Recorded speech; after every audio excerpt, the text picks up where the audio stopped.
How significant is this really? Should you and I be worried about our Friday night takeaway? No, it is, because poultry is one of the most important sources of protein in terms of the price that you're getting. But obviously, if we're going to see a huge increase in price, it sort of negates that. And so you do get substitution. And if price of poultry goes up, you may have people just foregoing that altogether, and some people just shifting to other forms of protein as well. So that's always the danger. The question is very complex, because I think the local producers would actually point out these are the issues in other countries, why they're able to land it cheaper. So is it a level playing field?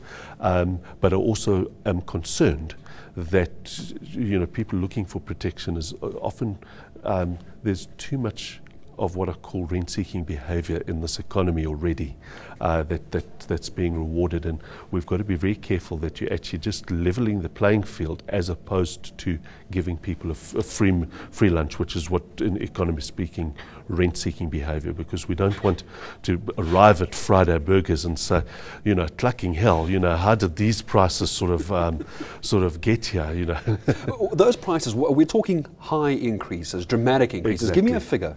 Well, I think they're looking at something like 50% increase, which is a huge increase, and it'll make chicken a lot less competitive against other forms of protein, whether it's pork or beef or lamb, and so one's got to, you can't just operate in an isolation. We need to actually be assured that local producers are in fact operating competitively, that they're getting the price, so that they're not just asking the Department of Trade and Industry to mask inefficiencies here. That's important, but I think it's also important to understand why. I understand one of the issues is that the Americans only import a part of the chicken, which means that the other parts are there available, and they can be, from a pricing point of view, be priced much cheaper. Anyway, there's all sorts of difficulties. Sure. And we're talking about this 12% of importing of our own chicken, well, not 12% of a chicken, 12% of our total chickens. Yes. Is that a lot in the world? Is South Africa importing too much? To my mind, it doesn't sound like a particularly dominant share of the market. It's, again, we're talking about 88% is produced locally, which to me sounds right.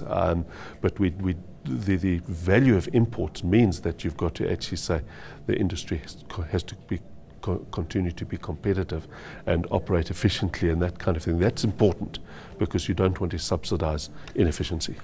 Just as a final question to you, when is this going to start happening? There's a lot of talk at the moment. The importers want X, the local producers want Y, for example.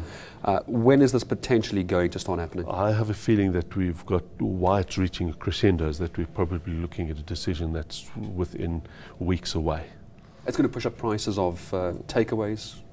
So those sort chicken, of things are going to go up. Plain, simple chicken available in the shops, and their derivatives, which are the takeaways, and that, yes.